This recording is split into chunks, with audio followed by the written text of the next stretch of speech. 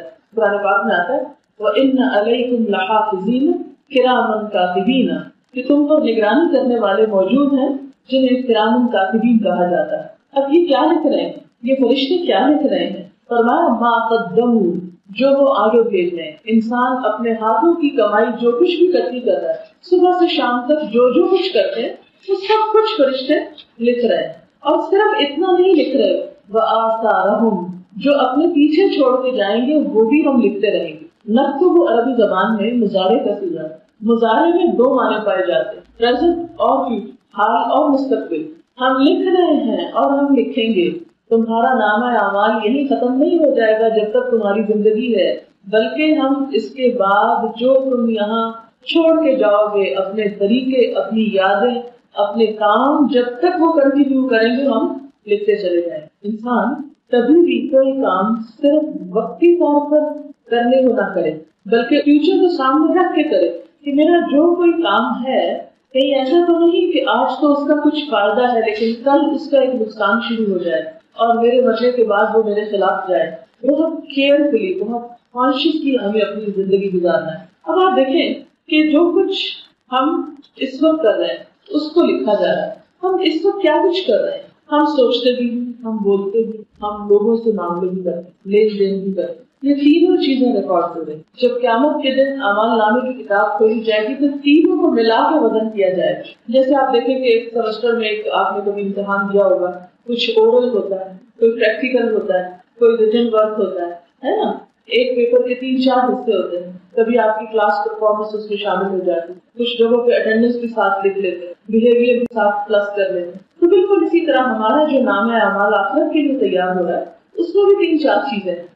اب سب سے پہلے تو ہماری سوچ کہ کس نیت سے ہم کام کر رہے ہیں, پھر ہم بولتے کیا, پھر ہم کرتے کیا, اپنی ذمہ داری صحیح طور پر پوری کرتے ہیں یا نہیں, انسانوں کے ساتھ ہمارا کیا معاملہ ہے, اللہ کے ساتھ ہمارا کیا معاملہ ہے, یہ سب کچھ لکھا جا رہا. اور پھر صرف اتنا نہیں کہ جو اب ہم کر رہے ہیں بلکہ جو ہم کام اب کر رہے ہیں, جو ہمارے ایکشنز ہیں اس کے جو ری ایکشنز ہیں. مثلاً ہم نے ایک بات کسی کو بتائی, مثلاً اس وقت میں آپ کو پڑھا رہی, آپ جو کچھ سن رہے ہیں آپ اس کو آگے جا کر جس طرح ٹرانسمٹ کریں گے اور جن کو آپ نے سنا دی بات پھر وہ آگے ٹرانسمٹ کریں گے. اب اس کا سلسلہ اس وقت تک چلتا جائے گا میرے اس ایک جملے کا جب تک وہ آگے ٹرانسمٹ ہوتا چلا جائے گا. اب ہم تو گر نہیں سکتے, میں تو بولتی چلی جاؤں, مجھے نہیں معلوم کہ آپ میں سے کوئی کس بات کو کس طرح لیتا, کس طرح انٹرپریٹ کرتا, کہاں تک وہ پہنچتی ہے. اللہ کے ریکارڈ میں یہ سب کچھ موجود. لہٰذا انسان کو اس بات کی فکر کرنی چاہیے کہ اپنی زبان سے ایسی باتیں نہ نکالے کہ جو ملٹی پلائی ہو کر اس کو ڈبو دینے کا سبب ہو, یعنی ایسی بری بات جس کے نتیجے میں کئی لوگ پریشانی اٹھائیں. اچھا ہم یہ سوچتے ہیں بعض اوقات اچھا کیسے لکھ رہے ہیں فرشتے, نہ تو یہاں ہمیں کوئی رجسٹر نظر آتا ہے, نہ یہاں پر ہمیں کوئی قلم نظر آتا ہے, نہ ہی کوئی کمپیوٹر رکھا ہوا ہے, نہ کوئی شاپ ہے, یہ کیسے لکھا جا رہا ہے. آپ نے دیکھا ہوگا یہ بات خوب ہو چکی ہے کہ انسان جو آواز اپنے منہ سے نکالتا ہے وہ نقش کی صورت میں فضا میں محفوظ ہو رہی. اور سائنٹسٹ اس بات کی کوشش کر رہے ہیں کہ ان نقوش کو کسی طرح اسے ری پلے کر کے سنا جا سکے. جس طرح ٹیپ ریکارڈر کے اوپر ہماری آواز نقش ہو جاتی ہے اسی طرح کائنات کے اندر اور جگہوں پر بھی یہ سب کچھ محفوظ ہو رہا ہے. اسی طرح یہ کہتے ہیں کہ جو ہم عمل بھی کرتے ہیں, مثلاً میں نے ہاتھ اس طرح کیا یا اس طرح کیا, اس کا عکس جو ہے یہ حرارتی لہروں کی شکل میں مستقل طور پر دنیا میں محفوظ ہو جاتا ہے. جیسے ایک اس کا عکس ہماری آنکھ کے اندر محفوظ ہوتا ہے ہر چیز کا ایک, بالکل اسی طرح ہم جو کچھ بھی کرتے ہیں چاہے چھپ کے کریں کہیں پر بھی کریں تو یہ سب کچھ ہماری اسی فضا کے اندر ریکارڈ ہو رہا. یہ اور سب سے بڑی زندہ مثال تو ویڈیو کیمرا یا آڈیو کیسٹس, یہ ساری چیزیں ہمارے سامنے ہیں. اور اب آپ نے دیکھا ہوگا کہ باہر کیش مشین ہمارے یہاں تو ابھی تک وہ ہے جس میں نمبر آپ کر کے تو کیش لے سکتے ہیں. اب کچھ جگہوں پر ایسی کیش مشینیں انسٹال کی گئی ہیں جن کے سامنے صرف انسان جا کے کھڑا ہوتا ہے, اسکرین پر وہ غور سے دیکھتا ہے تو وہ اس کی آنکھوں کی ریز کو آپریٹ کرتے ہیں, اس کو ریکگنائز کر لیں گے اس شخص کو, اور اس کا جو اکاؤنٹ ہے اس میں سے جتنے پیسے وہ چاہتا ہے وہ بولتا ہے اور اس کے بولنے سے وہ اس کو اتنا کیش مل جاتا ہے.